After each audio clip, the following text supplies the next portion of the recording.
Well, for decades, the idea of a flying car has been a media favorite. And from popular mechanics and Science magazine covers to our own reports right here on CBS News, our John Blackstone has actually been covering the beat for years. And today, he has the latest look at the attempt to create a viable flying car.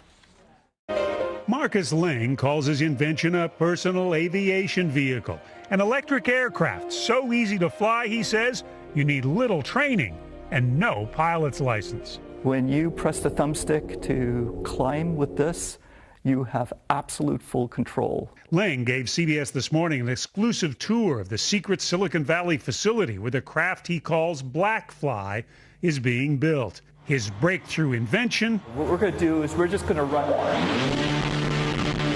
is a small but extremely powerful electric motor. This can produce 130.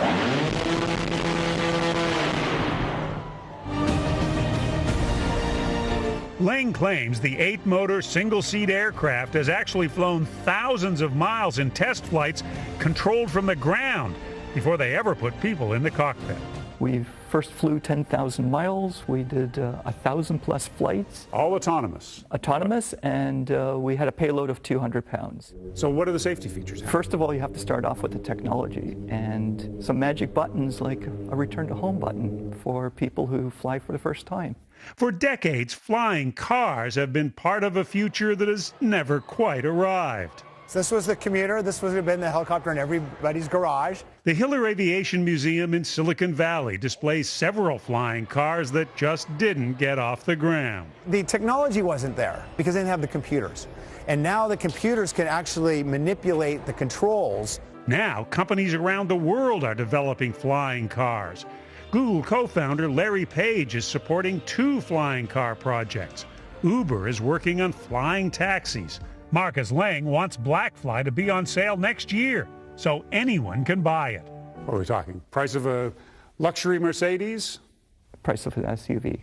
Price of an SUV. How long will it take to learn to fly one of these? You know, in the simulator, in 5 minutes. Alan Eustace, former vice president of knowledge at Google, is on Blackfly's board of directors and knows about flight.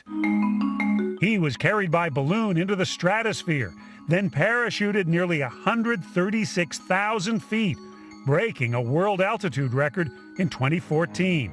He's almost as excited about Blackfly. And I've noticed in my career that things go from impossible to inevitable in a very short period of time. It's no longer technology standing in the way, he says, but rather regulations governing flight. There's regulatory issues to deal with, but you know, in theory, right now, you could take this vehicle, you could put it out here, you could fly it to San Francisco, and you could be there in, 8 minutes. Under current federal regulations, Blackfly is classified as an ultralight aircraft, meaning it can't fly at night or over urban areas. It can travel just 25 miles on its electric batteries. But the joy of flight, that was great, seems unlimited. They're just incredibly fun to fly. Instant gratification. Wow!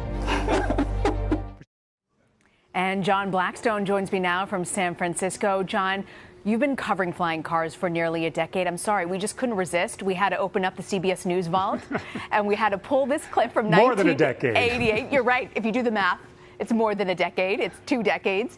I want to actually pull a clip from the evening news from back then to show folks just how long you've been covering this. One of the stars of this year's Philadelphia Auto Show is not an automobile at all, but a flying saucer. It's one of those American dreams that just won't go away. Behind every garage door, not a car, but a personal flying machine. It's a dream more widely pursued than you might imagine. If Detroit thinks it has problems with Japanese imports, wait till some of these come on the market. Who is that guy there, John Blackstone? It was so great to see you there. How far have we come, though, since Marcus Lang's invention of trying to differentiate himself from others? How has that attempt gone?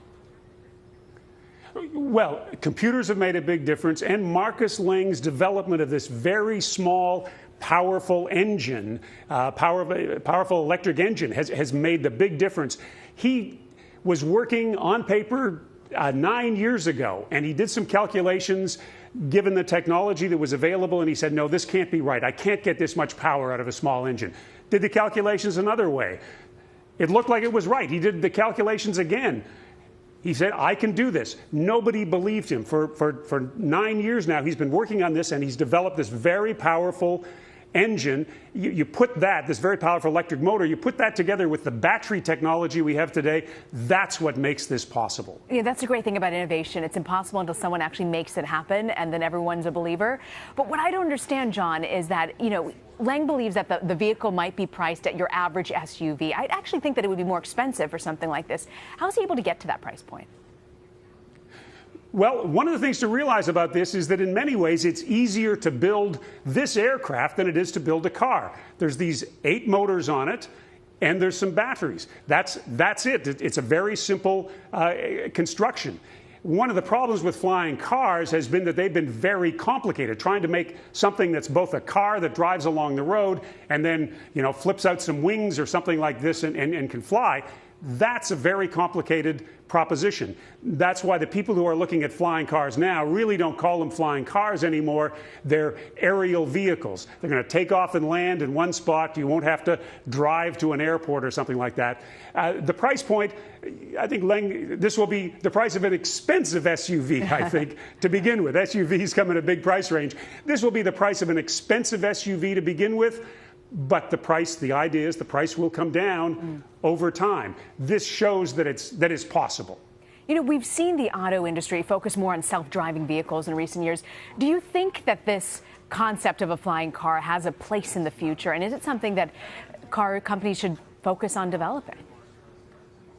Well, whether it's car companies or aircraft companies or completely independent companies like Opener, which is Lang's company that's building the Blackfly, this is technology that is here now. It's the same technology, really, that goes into flying, that goes into self-driving cars. I did the first self-driving car story in 2005, the first really successful self-driving car. 2005, 13 years ago. It seemed like a distant dream at that time. Now, on the streets in San Francisco, we see these cars being tested all the time. You probably do there in New York and many other cities across the country. This has become a reality in 13 years, but it's much the same technology that can go into self-flying aircraft. This aircraft was flown autonomously for 10,000 miles. They can fly it by computer. You don't have to have somebody in it, but of course the joy is to be able to get into something like this and fly it. Lang says he wants this to be on the market in under a year, but there are so many regulatory hurdles, plus the battery only can get 25 miles per charge. How does he intend to overcome these obstacles? Well, what this aircraft does, this personal aerial vehicle does, is fit into current regulations for ultralight aircraft. An ultralight, you don't need a pilot's license to fly it, but it has to weigh less than 254 pounds. It has to have a range. This is where the regulations are now. It has to carry only 5 gallons of gas. Of course, this plane has no gas tank on it, it just has batteries, but basically they have to fit into that same range level for ultralight vehicles, regulations for ultralight vehicles. You can't fly this over a city right now. There are regulations, but this has been designed to fit into those regulations, and then hoping that the regulations can be expanded so that once this technology is proven, again, much like self-driving cars. A couple of years ago, you couldn't have self-driving cars on public roads. Regulations have caught up. Now you can. Such a good point. Boy, will I be the coolest mom driving up to soccer practice in one of these, John? Hope there's... You will be. You won't be able to take your kid, though, because there's only one seat. Okay. Well, there you go. John Blackstone, great report. Thank